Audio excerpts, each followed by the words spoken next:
Non mais ce chapitre était magnifique. Il était vraiment trop beau. Rien que Nash, sa nouvelle forme, oui j'ai dit Nash, c'était pas Naruto.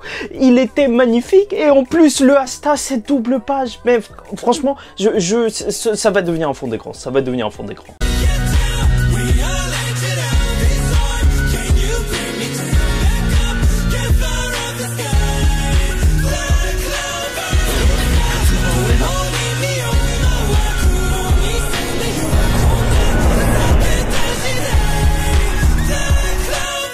Mesdames et messieurs, ici Chage et on se retrouve aujourd'hui pour la review du chapitre 287 de Black Clover. Mais avant ça, il faut parler de la cover du Jump cette semaine. Bon, c'est Tabata qui a eu l'honneur de nous dessiner Asta pour la cover du Jump et franchement, je sais pas pour vous, mais si au départ j'avais quelques réticences avec le nouveau design d'Asta dans sa forme union qui est loin justement du côté sauvage dont on a l'habitude quand il est en mode berserk avec son démon, bah là je suis totalement conquis, je le trouve vraiment magnifique. Je pense que ça force aussi avec l'habitude, mais il est juste excellent. Cette cover mérite d'être appréciée, donc vous pouvez la regarder quelques secondes. Voilà, ça y est, c'est bon. Bref, ce chapitre 287 se nomme le jour d'expiation. Oui, parce que c'est pour Nash le jour où il va décider de se sacrifier pour affronter ces deux démons. Et bon, on va commencer par évacuer cette partie tout de suite parce qu'il y a la suite et fin du flashback sur le personnage. Comme quoi, oui, c'est vrai, il y avait encore des questions qu'on se posait à la fin, on s'en était parlé, et ça y est, là, on a la fin.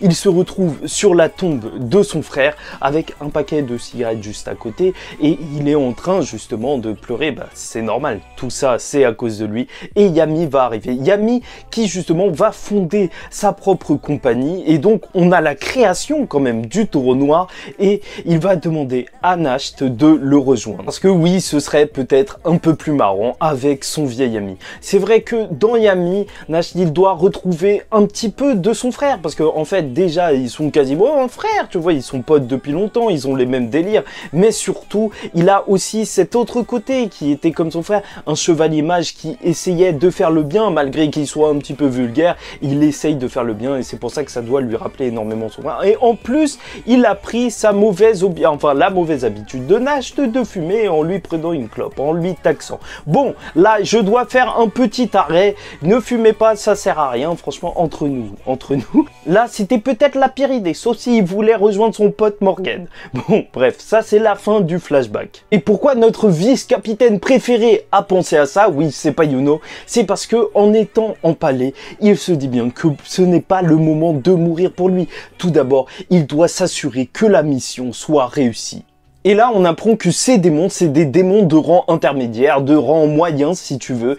Et donc, il n'a pas réussi à faire des dégâts à des démons de haut rang. Et c'est pour ça qu'il va surpasser ses limites. Même s'il ne s'excusera pas personnellement des choses qu'il a commis, même s'il ne veut pas briller comme un grand chevalier mage comme son frère, même s'il ne peut pas et ne devrait pas être comme Morgan, il va tout donner dans ce combat et exterminer les démons avec le pouvoir des démons. Il va donc demander l'aide de Plumed et de Wagner et franchement ces démons ils ont l'air sympas quand même pour se donner à fond dans un assaut final. Et c'est vrai qu'en plus ils le disent, tu vois, il y a Plumed qui dit que voilà c'est grâce à Nash qu'il a vu des choses qu'il n'aurait pu jamais voir dans l'autre monde et même Wagner qui va lui faire le poulet, qui va lui dire que oui si c'est Nash il peut le faire. Tu vois cet encouragement et tout, ça fait que j'ai carrément envie de découvrir ces démons en tant que personnage. Et là, t'as eu le Gaius X Felix. Ce mode union était juste magnifique. Voilà, là, je l'ai trouvé en couleur en plus. Merci aux artistes à chaque fois qui font des tafs de malades. Et voilà, déjà, ça y est, tout le monde s'attendait à une fusion de ces démons. C'est vrai, attendez, il faut que je me calme. Mais là, c'est deux démons qu'il a fusionnés. On s'attendait peut-être à une fusion de ces 4 démons. Mais c'est assez cool parce que Guy Modelo, de toute façon, il est avec Asta. Mais ça veut dire qu'il pourrait les fusionner entre eux. Et franchement, il a l'air d'être à sa limite déjà pour en fusionner 2. Donc, plus tard, peut-être dans le futur, des power-ups liés à la fusion d'autres démons. Mais dites-vous bien que si on compte toutes les combinaisons de démons possibles, ça fait 14 combinaisons possibles de démons. Donc, possiblement, on aura 14 fusions de Nash, donc celle-ci. Parce qu'il y a poulet avec chat, chat avec chien, âne avec chien, enfin je vais pas toutes les faire et en plus t'as les fusions à 3 et la dernière la fusion à 4, donc voilà, franchement pour le personnage de Nash, j'espère que s'il meurt, il manquera tellement de choses à voir.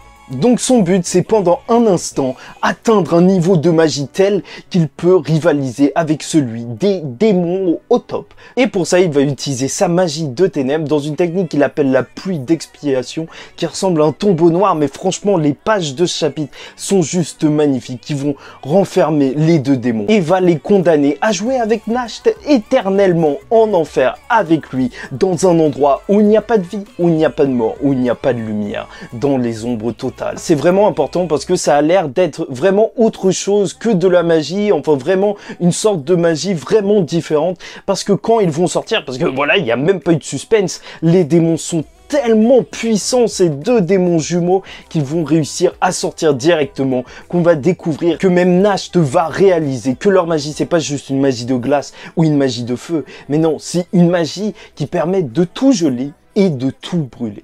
Tout. Le mot est dit, le mot est lâché, c'est tout. Et c'est pour ça que je me demande s'ils peuvent brûler et geler l'anti-magie. Parce que ça reste quand même une magie ou pas? Puisqu'ils peuvent tout geler et brûler. Apparemment, ils peuvent même brûler, geler la lumière, les ténèbres, ils peuvent tout faire. Donc l'anti-magie, je me demande vraiment en fait.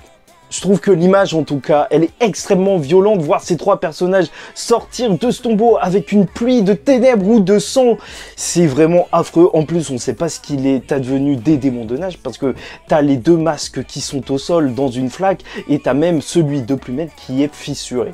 Donc on ne sait pas ce que ça veut dire pour l'avenir.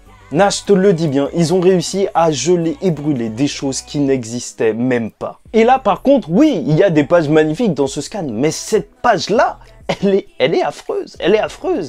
Vu comment ils sont en train de rigoler, vraiment, tu te dis vraiment que c'est des démons. Et pas dans le sens, ils sont effrayants, mais vraiment, ils ont l'air vraiment mauvais. Je sais pas comment Tabata il a fait, mais leur rire, il marche vraiment très bien dans cette page. Je sais pas si c'est parce que tout tremble un petit peu, mais carrément, j'ai rigolé avec eux. J'avoue, je suis désolé. Ça avait un côté un petit peu communicatif. Enfin, c'est affreux, hein, je dis pas le contraire, mais c'est terrible.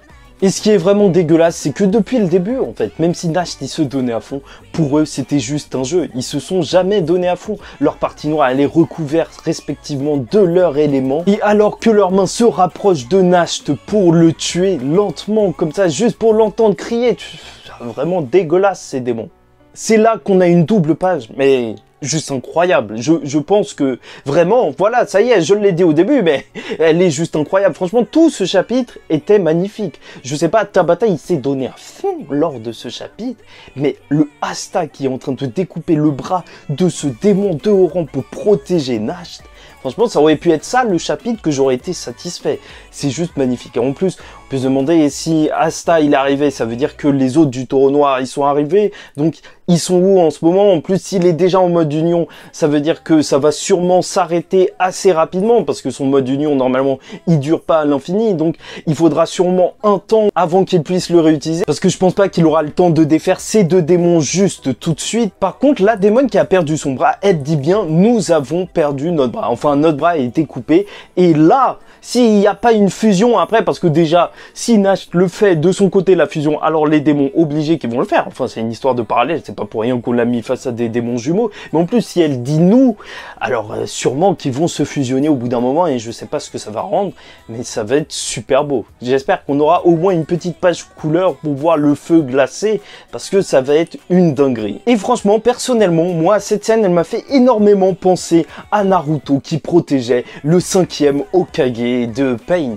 parce que voilà, t'as Asta qui est en train de protéger le vice-capitaine du Taureau Noir, et quelle phrase magnifique! Mais c'est ça qu'on aime chez Asta, qui nous dit, mais qu'est-ce que tu fais au vice-capitaine du Taureau Noir? Oui, on ne touche pas au vice-capitaine du Taureau Noir, ça il faut le comprendre, on ne touche pas au Taureau Noir quand il y a Asta, quand le gardien noir est là. Ouais, et il y a vraiment cette vibe de héros qui sort d'Asta, c'est vraiment un super chapitre. Vraiment, je sais pas, je le note combien, mais vas-y, je le note bien. Bref, c'était tout pour moi. J'espère que vous avez apprécié cette review. De toute façon, il va y avoir une autre vidéo dans le courant du week-end pour vous parler de l'annonce de Tabata en détail du film. On va pouvoir en reparler vraiment un petit peu plus. Et surtout, merci d'avoir posté vos avis sur le post que j'avais mis sur la chaîne YouTube. Et si vous l'avez pas encore fait, n'hésitez pas à écrire des petits trucs, hein, parce que c'est bon, tu vois. S'il y en a d'autres comme ça, au moins, pour préparer la vidéo, s'il y a des trucs intéressants comme ça peut enrichir la vidéo. N'hésitez pas à liker, à commenter. me donner votre avis sur ce chapitre, sur l'arrivée super badass d'Asta, et à vous abonner parce que chaque semaine on parle de Black Clover. Bon, je vous avoue que voilà, je suis en train de réfléchir à faire les reviews juste en une seule vidéo. De toute façon, je vais voir au montage parce que c'était surtout parce que mon ordi il supportait pas. Si ça passe bien, bah tant mieux. Tant mieux, on reste comme ça. Et les chapitres où il se passera vraiment trop de choses, bah je ferai 2 parties. Là, c'était un excellent chapitre entre histoire, combat de nage, des mêmes rebondissements où justement, en fait, il réussit pas à combattre Lilith et Nahamat. Donc c'est un gros chapitre, mais voilà, il y a qu'une seule, c'est concentré sur une seule action. T'as pas le combat d'un autre personnage. C'est pour ça que j'ai préféré faire ça en une seule review. N'hésitez pas à me dire si vous préférez ça comme ça. J'espère que vous avez passé une bonne semaine, que tout va bien se passer pour vous. N'oubliez pas, la semaine prochaine, il y a le dernier épisode de Black Clover. Donc n'hésitez pas à être à l'affût mardi parce que la dernière vidéo va être assez émouvante, je crois, hein, parce que rien que d'y penser, là, j'ai des petits frissons. Et sûrement durant le week-end, la vidéo sur le film. Bref, en attendant, je vous dis ciao tout le monde et paix sur vous.